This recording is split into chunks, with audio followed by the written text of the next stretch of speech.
What's up today? Dwyane Rancifer, Mr. Flip the Hood, is back at you today. On today's podcast, we're going to be discussing entrepreneurship. I got my cousin, my business partner, my friend. We got all of that right next to me, and Keon. So Keon, why don't you introduce yourself?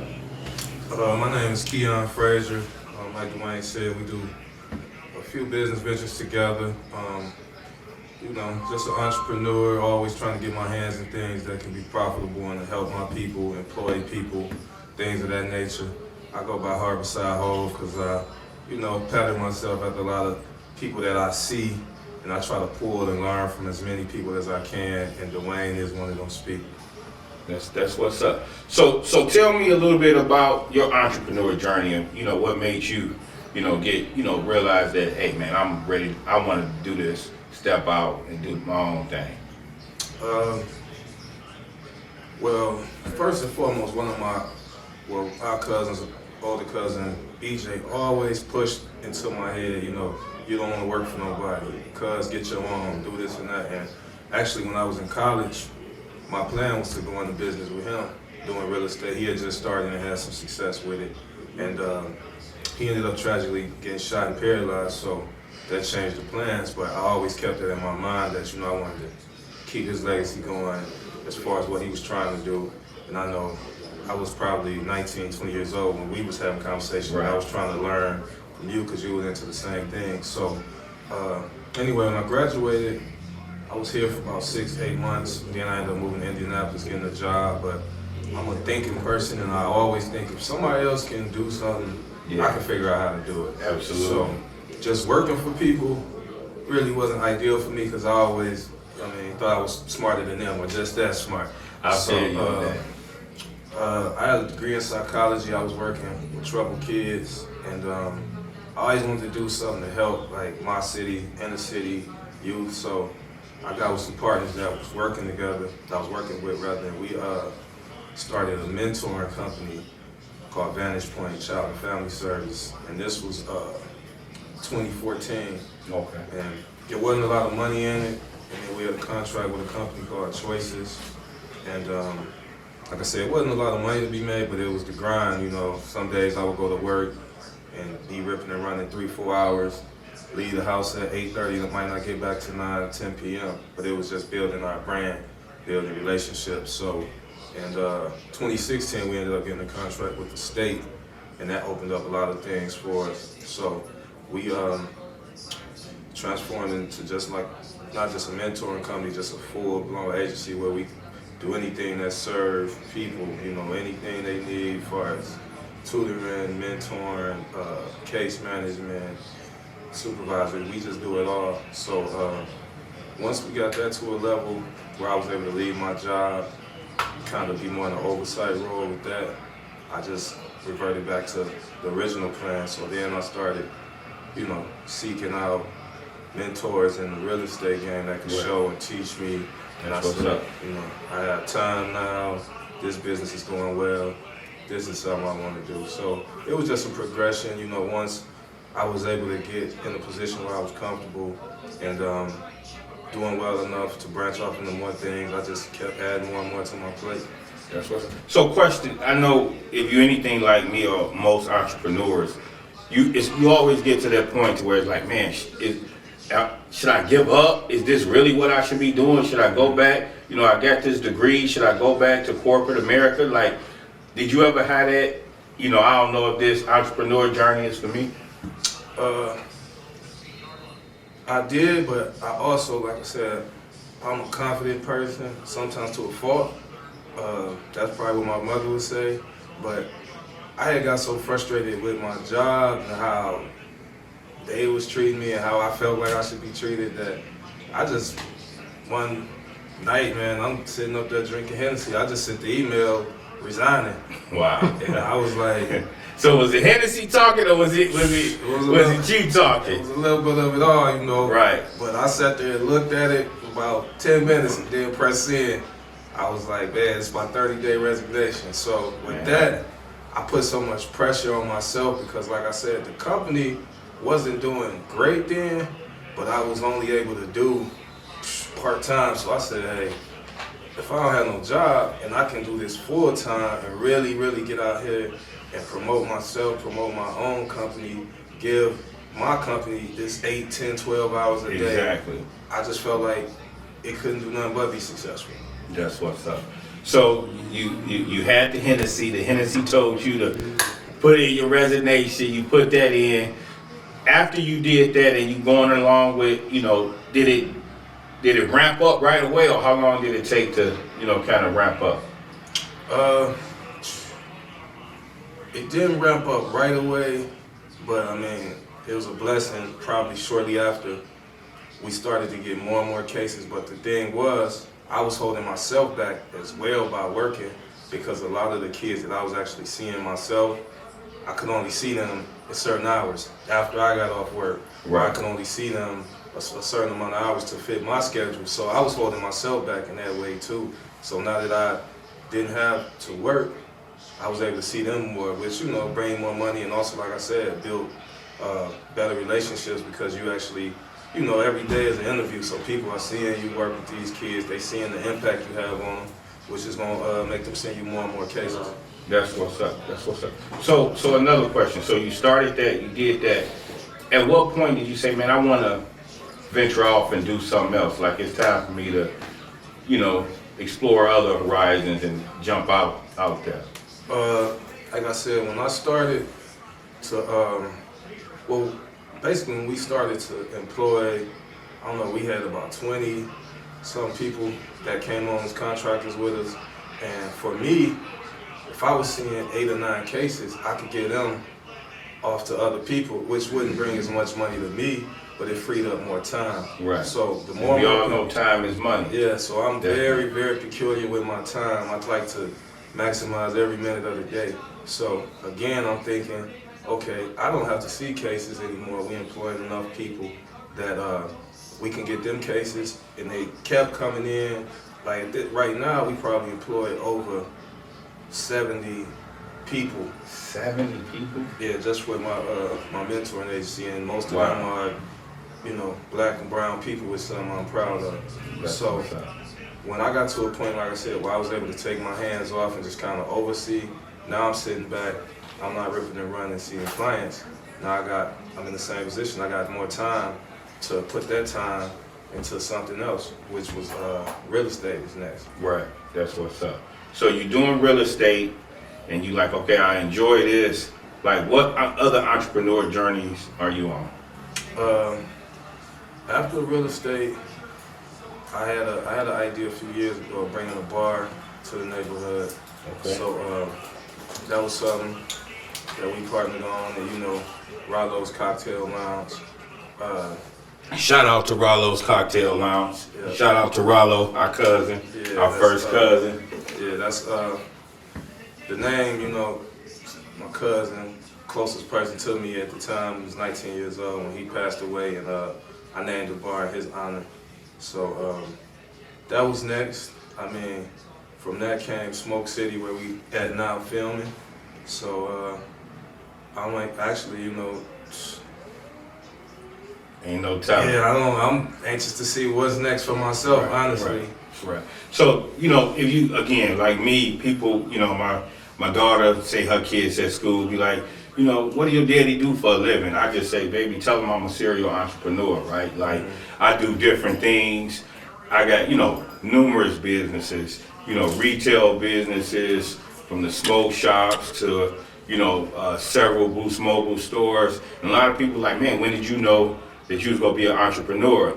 I actually was an entrepreneur before I even knew what an entrepreneur was. You know what I'm saying? I was a kid coming up, selling candy to kids at school, selling games, making money, buying games from one kid, selling to another. In school, did you ever do any entrepreneur ventures? Not as much, because my calling card growing up since a kid was sports. I was always into sports. I played baseball, basketball, and football. But I always, if anybody knew me, I always danced to the beat of my own drum. So Right.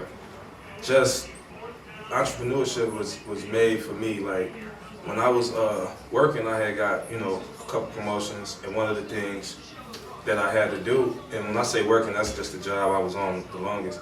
Was we had to wear slacks. You know, we had to wear slacks. We had to wear a button-up shirt every day. So I would put my own flavor on it. I would throw some Jordans on with my slacks and button-up. But just a simple goal of mine was I want to wear Adidas tracksuits and Nike Tech suits every day.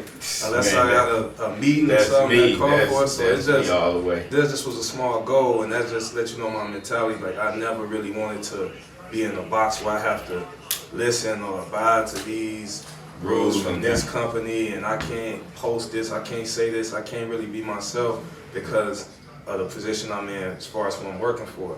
And I'm a very intelligent person. I'm never gonna, post anything ignorant or do anything, but anything I do is for myself. I know I'm not doing this just because my job requires it. So I know you started off by saying you are the Harbor Side Hove. I know you and myself, both of us follow JC a lot, not just because from a rap standpoint, but from an entrepreneur standpoint. And one of the things he said is, you walk into every room as yourself, what I'm saying? Yeah. And again, you coming up, I'm more comfortable walking in a room in a jogging suit now than I was, 10, 15, 20 years ago, because, they'll judge you by, this just another guy from the, from the streets. He don't know, now I got a college degree, multi-million-dollar businesses. They respect that more. So now, you can, it's easier and sit in the position we is now, walk in the room as yourself, but, a kid coming up is not as easy because unfortunately, they go judge you by your appearance first, and then they'll find out later what you know or stuff like that. But, I definitely feel comfortable walking in any room as myself. Now, again, I used to wear button-up slacks every single day, but it was like, that wasn't, I ain't gonna say that wasn't me, but I'm more comfortable in a jogging. I can wear, anybody know me, I can wear a jogging suit every single day because that's my comfortable. You know what I'm saying? And that's what's up. Good, because even we all see it with friends, family. We chilling, having a good time, doing whatever we do. They get a phone call from their job. Their whole voice changed. Now they got they put on that profession. They got to turn into, and like I said, we all representing ourselves in the right way. We not running around talking ignorant. But I don't want to be in a position where I got to have a whole separate voice. When my boss called. Exactly. And it's funny that you mentioned that. Like when I did corporate America. I worked at Foot Locker for 11 years. That was my only job. And it wasn't until they made it uncomfortable for me is when I left. But a lot of people think that a job is secure. I'd rather work a 9 to 5 because it's secure. I know I'm getting paid this, every couple weeks. I know I'm this. So they scared to jump out into that entrepreneurship.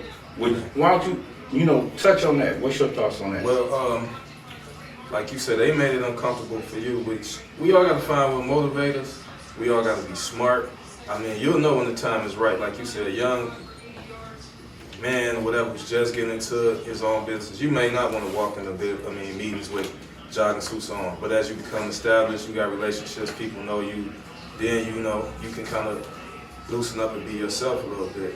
But in my situation, I was kind of in the same predicament. I had been on my job for about 10 years, and the guy who was my supervisor, I had actually been there longer than him. I had actually interviewed him, hired him. Wow. He moved up, doing however he did it, and I'm a pretty laid back guy, so a lot of people gonna skip past me if they do the right things. The stuff that I'm just not gonna compromise myself to do. So anyway, he's in a position that he's my supervisor. So I know more than him. Do you think he deserved it? I think he did what he had to do. You know how corporate America is. Some people have to kiss a little whatever So exactly. Anyway, he was in his position, and in a lot of ways I knew more than him about the position. So it came a time that he was gonna hire like a assistant or whatever to his position. So I'm thinking, if I'm a guy who you always send people, hey, train them, show them this and that, it should be a no-brainer that I got the most longevity. I actually interviewed and hired you. Right. So he gave the position to somebody that I really, I didn't respect professionally. Like I thought so that was the night, you know, she came to me, she's like, oh, you know, Keon, you know, I'm gonna need your help with this and this and this. And I'm like, yeah, but the whole time I'm thinking, like, I'm done with this shit. Right. So, you know, I went home that night, like I said, I'm sitting back, man, I'm drinking Hennessy. And I'm like, she think I'm finna help her and do all of this, you know, sweat equity for nothing. And that's when I typed up my resignation email. And I made it uncomfortable for them because in my position, you had to give 30 days notice to resign. So I gave them my 30 days and I showed up. Now we can make our own schedule. So I show up at 12, you know. Right.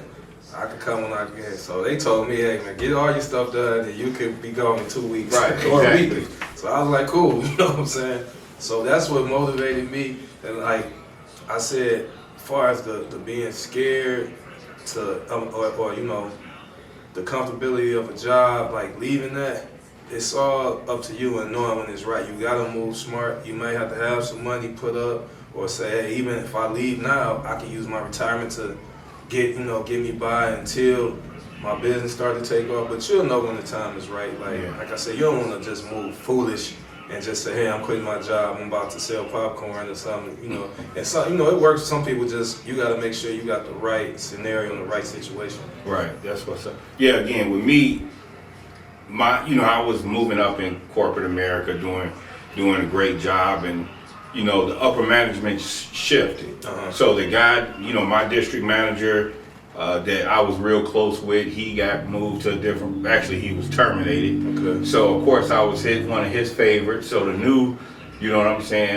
upper management came in and they want their own people in the top, in the store. Yeah. So they came to me, walked me outside, say, hey, we're going to be doing this, we're going to be doing that. You need to really decide if this is what you really want to do. And I was like, you know what? I ain't had a Hennessy, but that day I literally typed up my resignation that day, and it was like, and it's that moment, and you know it. You know what I'm saying? And I was like, I was doing real estate already part time, and it was just time, like you said. I'm like, almost identical stories, right? Like, okay, if I can give all of this commitment that I'm giving to corporate America, to Foot Locker, how come I can't give it to myself? You know what I'm saying? And again, I think, it's a blessing and a curse. I'm a workaholic. Like, I work from, sun up to sundown. And again, it's not necessarily about the money, it's just the drive that I have within me. But again, and when it was that time, like you said, it's that time. And it was just time for me to move on. Again, I was an entrepreneur my whole life. I sold games, I cut hair, anything you can think of to hustle, because the people that I'm looking up to, it's like, I have my mother, my grandmother, I'm with them and I see them working every day, coming home tired, but they don't have no extra money. They always saying, we all went through it, you come home and maybe one day the light's not on, you know what I'm saying? Or you see a notice, a disconnect notice for this, you know what I'm saying? And so those are struggles. And I'm like, man, like, you working every day and you struggling like this, you know what I'm saying? Now, get me wrong, they did everything they can to provide the best for me. But it was like, man, I don't want to work every day and struggle. You know what I'm saying? I want to work every day and feel comfortable. You know what I'm saying? And again, I don't do it for the money. I do it for the opportunity that it put me in, that it provide. I do it for the freedom that it give me. You know what I'm saying? I do it for my, I put on for my city. You know what I'm saying? I want the kids in the city to know, we from the same city, Chicago. We do it for them. You know what I'm saying? To give back. You know what I'm saying? There's no better joy, especially with me, than giving back to my community. You know what I'm saying? And we then, came together and did some, give backs over the years, and that's what we do it for. You know what I'm saying? I want to show them that it's another side than, because we come up, again, we got a couple people that made it to the league, football, NBA, Etwan, Smooth, more, he made it to the league. You got Keon Short, he made it. You know what I'm saying? Those very successful You know what I'm saying? People that came from my hood. You know what I'm saying? But at the same time, we don't want our kids to say we only can get out through a basketball, baseball, or football. Yeah. You know what I'm saying? It's other options. Yeah. You know what I'm saying? You got the Kenny Loftons, all of these people that came up and, you know what I'm saying, put on, and people in the city look up. I want them to know you can actually come up as an entrepreneur and have that same lifestyle or even higher just by being an entrepreneur. You know what I'm saying? Like, if you look at statistics, right? You know what I'm saying? You're like, okay, how much do a doctor make? How much do the average doctor? 150, lawyer 151. But an entrepreneur is much higher than that. You know what I'm saying? But we don't look at that as an option because, again, we like the security of a job. You know what I'm saying? But I tell people all the time, there's no security in a job. No. You know what I'm saying? You gotta be able to go out on your own. The biggest thing is you can't be afraid to fail as an entrepreneur. You know what I'm saying? Me, I failed so many times, you know what I'm saying? But that's why I'm successful. You know what I'm saying? Because of my failures. Because again, I go back, you know, I fail, I'm like, okay, that didn't work. I go back to the drawing board and be like, all right, let's redraw this play up. Come back, you know, like you say, please allow me to reintroduce myself. You know what I'm saying? So that's what it's all about. And yeah, man, I'm excited about, you know what I'm saying, entrepreneurship, you know, giving back to the community. What makes you the most proud of being an entrepreneur? What makes me the most proud is the freedom that it brings, but also the opportunities I'm in a position to provide for my family, for my city, for my friends. Like you said, we see it in corporate America all the time, even with like NFL teams. They always say, you know, I don't know the percentage, but the majority of them are older white men. So what do they hire? Middle-aged white men, and probably remind them of themselves. So being in a position, okay, now I can hire my people. I can employ my people. I can show them what I know. I can give them all the tools that I have. So we can, you know, create that generational cycle that's the complete opposite of what we grew up with, where, you know, grandma worked till she couldn't work no more and couldn't barely stand up, and, you know, you pass that on. I'm trying to pass something on different to my people, that we can be owners, that we can have things, that we can employ our own people. And just like Smooch and KK, they both guys that I'm close with, but I never wanted to be just part of the entourage, you know. I wanted to be a guy, hey, I'll pick up the tab this time. Right, So exactly. I've always been, you know, headstrong and self-made, and wanted to be in a position where I wasn't just a guy in the entourage waiting on them or waiting on them to give you something. That's never been my mentality. So, but yeah, like I said, just being in a position to provide employment for, you know, my people is probably the most proud thing about entrepreneurship. And it's the same way with me, right? Like being able to employ people, giving people from my hood opportunities that in most cases they would have never got. You know what I'm saying? Putting them in position to, you know, financial freedom. And anybody that work with me, for me, I always try to show them more. You know what I'm saying? Like, hey, not only work for me, but go out and be your own boss. I know that the more I implant in them, the more, you know what I'm saying, they go off, and I'm a receive. But we talked about all the benefits of entrepreneurship. Let's touch on, what would you say some of the drawbacks of entrepreneurship? Some of the drawbacks are you are, you know, your own source of income. So if anything goes wrong with, you know, your companies, your business, you don't get a check.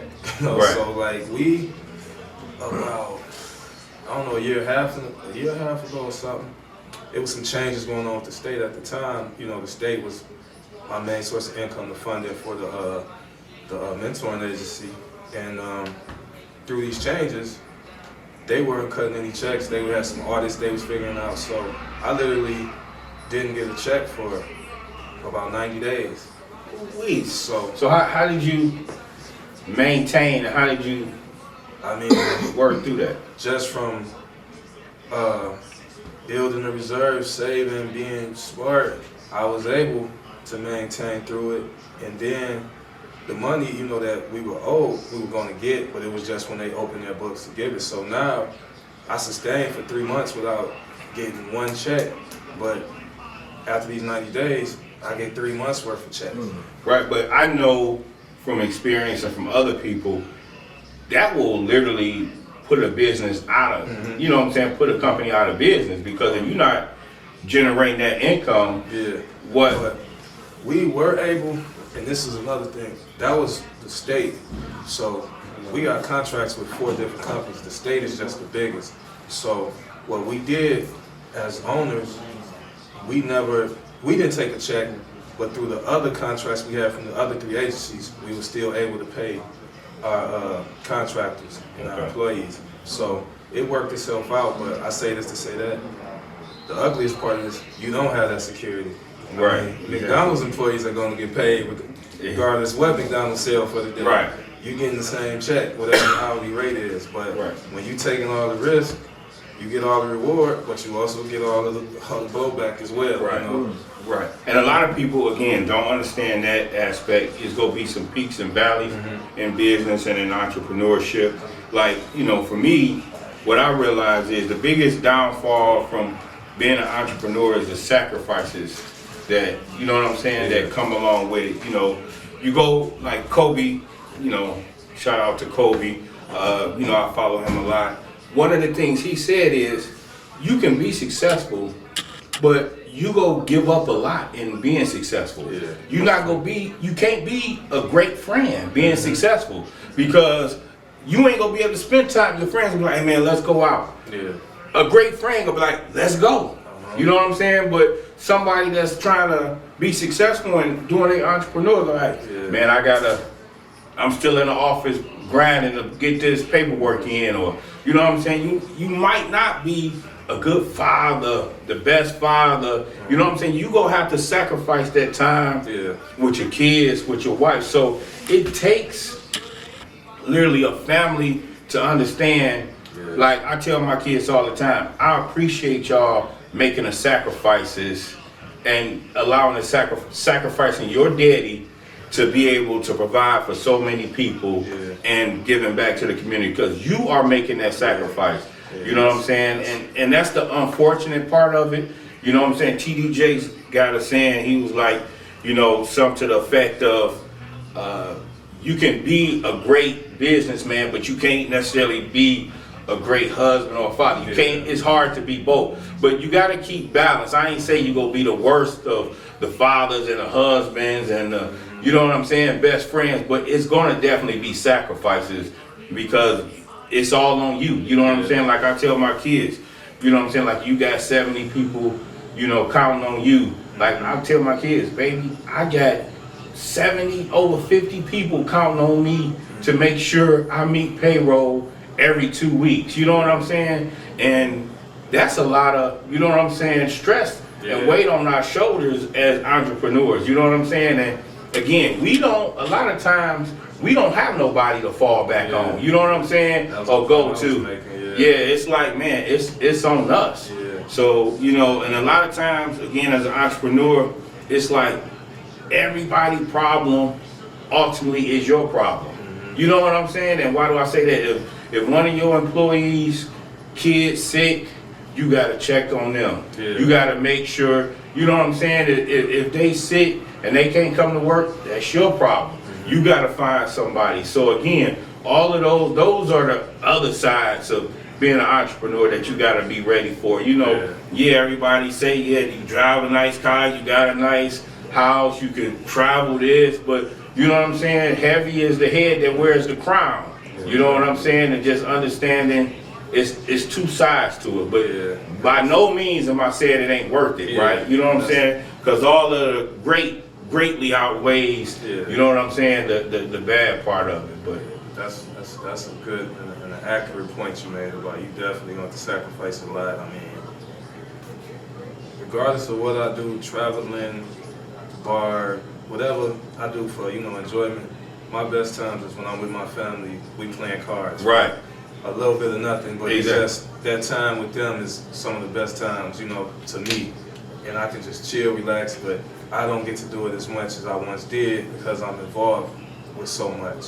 So, like you said, that's just something that you got to sacrifice. And maybe I've been so distant and caught up in what I got going on, I have to take a step back and really get back to that foundation of just, you know, the things like I enjoy, like kicking and playing cards with the family and stuff. Right, yeah, that's that. Again, those things is priceless. Yeah. The memories, again, the money is one thing, but everything else, you know what I'm saying, that we do, the family time, that's priceless. You can never replace that with no amount of money or no nothing. So that's what's up. That's what's up. I do want to. We got another friend in the audience, partner, co-writer, Saddam Long. We got him here.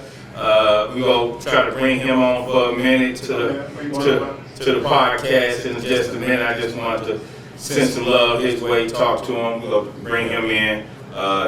He worked with me at Foot Locker on our journey. Again, Foot Locker, I look at it like they actually paid me to go to school, and I'm sure what you did, you learned. So that's the mentality. The first 5, 6, 7 years I was at Foot Locker, it was more so, man, I'm getting paid, I'm moving up. Yeah, I wanted to be the district manager, regional, but it came to the point to where I knew it was time to go. But during that time, I'm like, man, at this point, I'm getting paid to go to school. Yeah. And so many of the things that I learned from this big corporation, I was able to take to what I do now, and it's, contributed to my success. So, I definitely want to, whatever you're doing, make sure not only you collecting that check, but you collecting that knowledge too. Because again, I'm sure what you was doing, you took some of those same, because they got that in place, right? You know what I'm saying? They got all of the structure in place that you can take from and learn.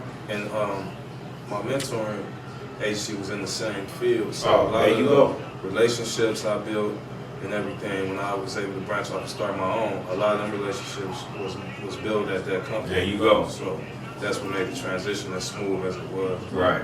And that's what you got to be conscious of. You got to be like, okay, even if I'm here short term, what can I take from, you know what I'm saying? Don't know nothing that you do, you should just be going to collect the check. You know what I'm saying? Because I say all the time, you shortchanging yourself if the only thing you're doing is collecting a check. Anybody that ever worked for me will tell you, if they took what I learned, what I taught them, they left here better than what they started. You know what I'm saying? Again, I'm hard. You know what I'm saying? But I'm fair with everybody that worked for me, and you go learn something by working with me, and it's just, you know what I'm saying, just what you take from it, from this job or any job for that matter. But what else would you say, what advice would you give to an entrepreneur that's looking to get started? Like I said, I would say just map out your plan, be realistic with yourself, like where you at financially, where you at mentally, where you at time-wise, because it's going to take all of that to be successful. So I would say just be realistic with yourself, come up with a plan, and every business venture is not going to be to get you rich, Right. So it may not be this first one that gets you rich really your job, it might be the second or third one. So just always stay diverse, never get discouraged, and like I said, just formulate a plan and follow it, and don't let nobody tell you, what you can't do or how. You got to be smart and know when the time is right to do certain things. But my mother is the most frugal, safe, and she wanted me to work a job, stay, but now she sees the success I'm having by doing my own thing. So, and my mother's somebody, you always value your mother's opinion, but you know yourself, your strengths, your weaknesses, just profit off of it, Put a plan together, follow it, and don't let nobody tell you, what you can't do. Right. And again, my grandmother and my mother was the same way.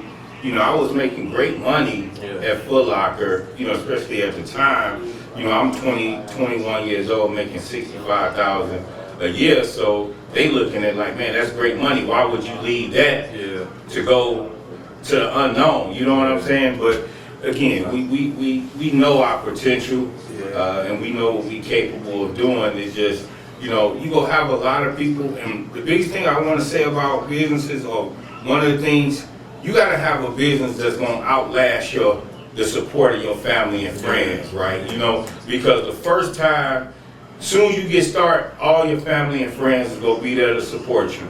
But that's gonna wear off real quick. Is your business plan beyond your family and friends? You know what I'm saying? So do your market, do your due diligence. You know what I'm saying? Again, it's even not to cut you off, but with real estate, I researched this, getting around people, following them around, mirroring them for a day for over 2 years before I even jumped into it at all. So a lot of people, they might see me do something, they want to learn, but you gotta be willing to put that time in to learn. And just going back to my mother, the situation with me even leaving my job, the only way she found out is because she would call me daily, ask me stuff. Oh, you at work? So about 3 days in a row, you at work? No, I'm not at work. And so that's when I had to tell her, like, hey, I left work. You know?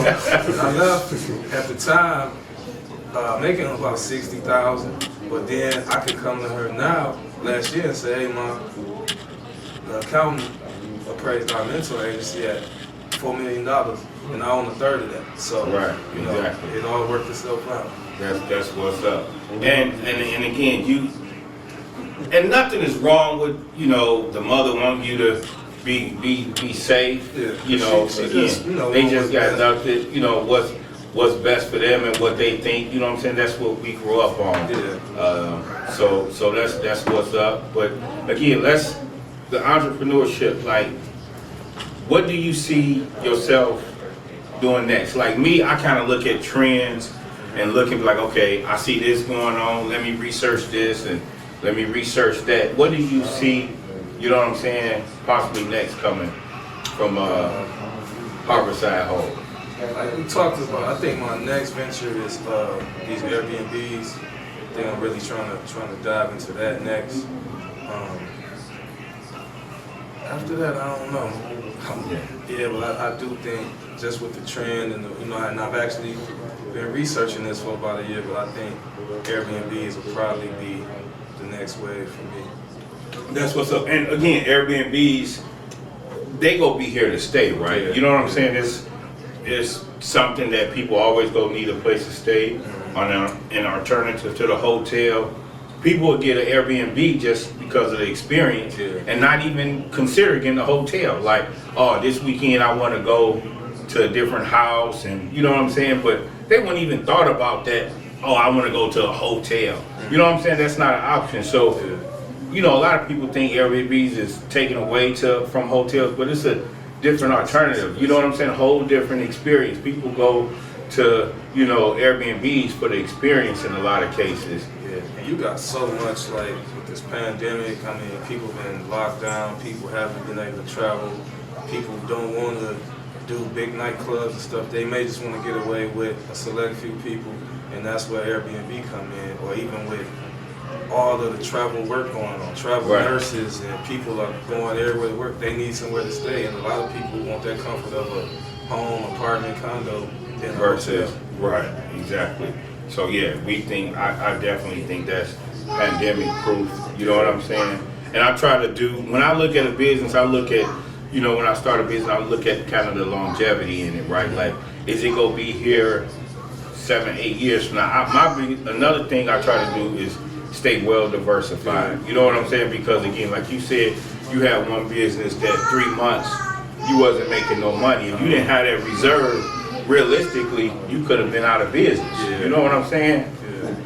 So yeah, you want to make sure you keep those, you know what I'm saying, other options open. You know, a lot of people like, man, what you gonna do next? You always starting something, you always doing that. But you know, I kind of treat any business like a baby. You know what I'm saying? I nurture it, I feed it, I give it what it needs, and then at one point when I feel comfortable, I let somebody else oversee that baby. You know what I'm saying? But I don't just start a new business and walk away from the business. You know what I'm saying? But you know, I start it, nurture it, give it, feed it, and then let somebody else, you know, run it, and you know, on to the next one. So So tell me a little the businesses you got going on. Vantage Point Child and Family Services, KF6 Properties LLC, Rollo's Cocktail Lounge, Smoke City 2. That's it. And Airbnb is coming soon. And yeah, soon as an offset of KF6 Properties, we'll be doing some Airbnbs. Right. That's what's up. So again, we try to keep it diversified. We doing different things. And just see what opportunities, what I'm saying, is out there. Always keep your eyes open on opportunities. Jay-Z got a saying, put me anywhere on God's green earth, I triple my worth. You know what I'm saying? And I feel that way. Like I feel no matter what I do, where you put me at, I'll make sure I come out on top. You know what I'm saying? So that's what's up. Just so everybody, because I know they're going to want to follow you, where can they follow you at? Right now, I just have Instagram. That's another thing. I try not to be on social media too much. It's kind of counterproductive, but it helps business-wise. But Keon Key _219, Rollo's Cocktail Lounge 219. If you want to, Keon Key is the page to get in contact with me, though. That's what's up. How we pull up on your Rollo's? Pull right up in front. Come here, have a cocktail. What's the address, bro? 3948 Alder, East Chicago, Indiana. That's what's up. Okay, thank you. Thank you. All right.